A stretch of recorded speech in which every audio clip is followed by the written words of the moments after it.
ಭಾರತೀಯರಿಗೆ ತುಳಸಿ ಬಹಳ ಪವಿತ್ರವಾದ ಗಿಡ. ತನ್ನ ವಿಶಿಷ್ಟವಾದ ಸುವಾಸನೆ ಮತ್ತು ಔಷಧೀಯ ಗುಣಗಳಿಂದ ತುಳಸಿ ಬಹುಪಯೋಗಿ ಸಂಜೀವಿನಿ ಸಸ್ಯ. ಅದರ ಪ್ರಯೋಜನವನ್ನು ಮನಗಂಡೇ ಅದಕ್ಕೆ ನಮ್ಮ ಪ್ರಾಚೀನರು ದೈವತ್ವವನ್ನು ಕಲ್ಪಿಸಿದ್ದಾರೆ. ಆರ್ಷೇಯ ನಂಬಿಕೆಯ ಪ್ರಕಾರ ತುಳಸಿ ಸಾಕ್ಷಾತ್ ಲಕ್ಷ್ಮಿ.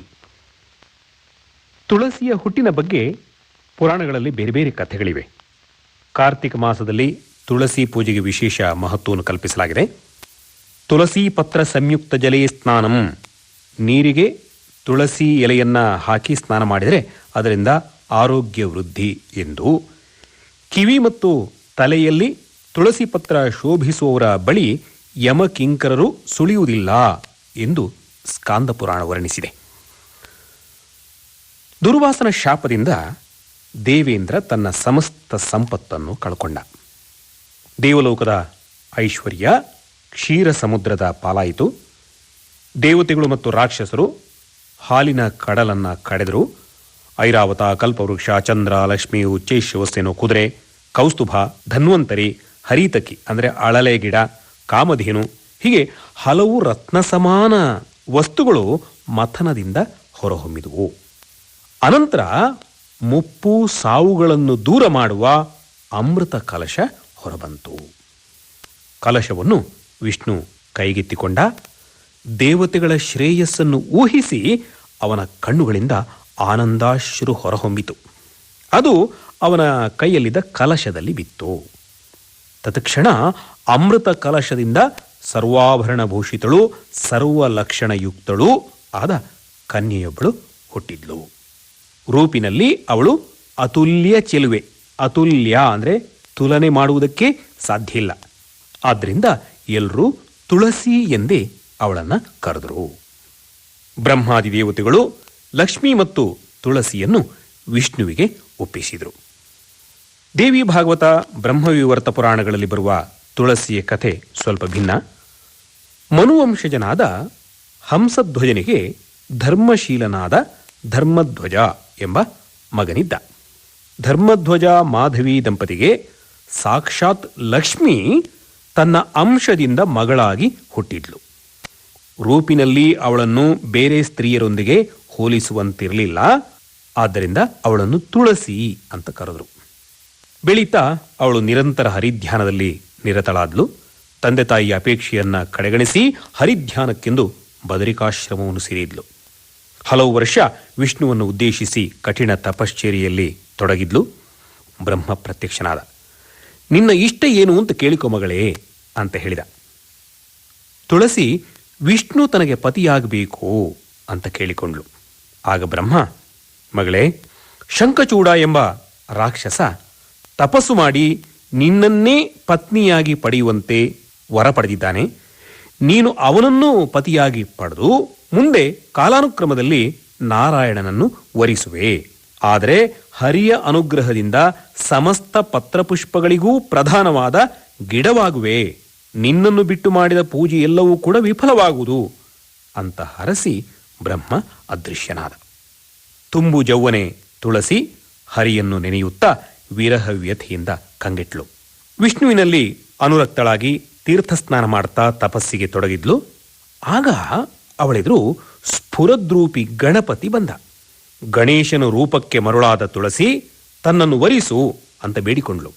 ಇಂದ್ರಿಯ ನಿಗ್ರಹಿಯಾದ ಗಣೇಶ ಅವಳ ಆಶೆಯನ್ನ ಧಿಕ್ಕರಿಸಿದ. ನಿನ್ನ ಪತ್ನಿ ದುಷ್ಟಳಾಗ್ಲಿ ಅಂತ ಗಣಪತಿಯನ್ನೇ ತುಳಸಿ ಶಪಿಸಿದ್ಲು. ತುಳಸಿಯ ಕಾಮಾತುರತೆಯಿಂದ ಗಣಪತಿಯು ಕ್ರುದ್ಧನಾದ. ನೀನು ರಾಕ್ಷಸರ ಪೀಡೆಗೆ ಒಳಗಾಗಿ ವೃಕ್ಷವಾಗಿ ಜನಿಸು ಎಂದು ತಾನೂ ಪ್ರತಿಶಾಪವಿತ್ತ. ಶಾಪದಿಂದ ದುಃಖಿತಳಾದ ತುಳಸಿ ಗಣಪತಿಯಲ್ಲಿ ಕ್ಷಮೆಯಾಚಿಸಿದ್ಲು. ಗಣಪತಿ ಪ್ರಸನ್ನನಾದ. ನೀನು ಪುಷ್ಪಗಳಲ್ಲೆಲ್ಲ ಶ್ರೇಷ್ಠಳಾಗಿ ಹರಿಗೆ ಪ್ರೀತಿಪಾತ್ರಳಾಗು. ಆದರೆ ನಾನು ಮಾತ್ರ ಪೂಜೆಗೆ ನಿನ್ನನ್ನು ಸ್ವೀಕರಿಸಲಾರೆ ಎಂದ. ಅಂದಿನಿಂದ ಗಣೇಶ ಪೂಜೆಯಲ್ಲಿ ತುಳಸಿ ನಿಷೇಧವಾಯಿತು.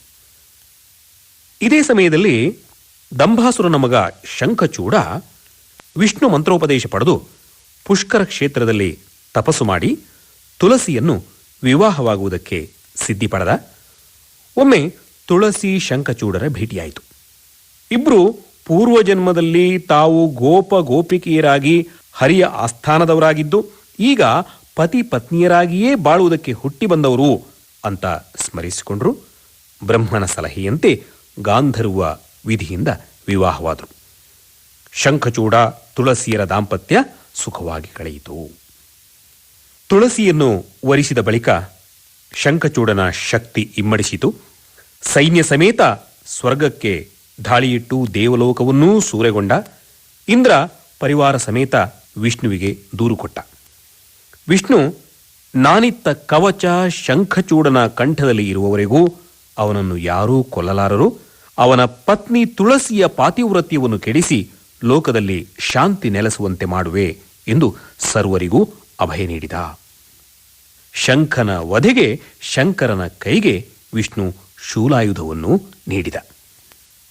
ಶಿವಗಣಗಳಿಗೂ ಶಂಖಚೂಡನಿಗೂ ದೀರ್ಘಕಾಲ ಘೋರ ಯುದ್ಧ ನಡೆಯಿತು. ವಿಷ್ಣು ಬ್ರಾಹ್ಮಣ ರೂಪಧಾರಿಯಾಗಿ ಶಂಖಚೂಡನ ಬಳಿಗೆ ಬಂದು ಕವಚವನ್ನು ಬೇಡಿ ಪಡ್ಕೊಂಡ.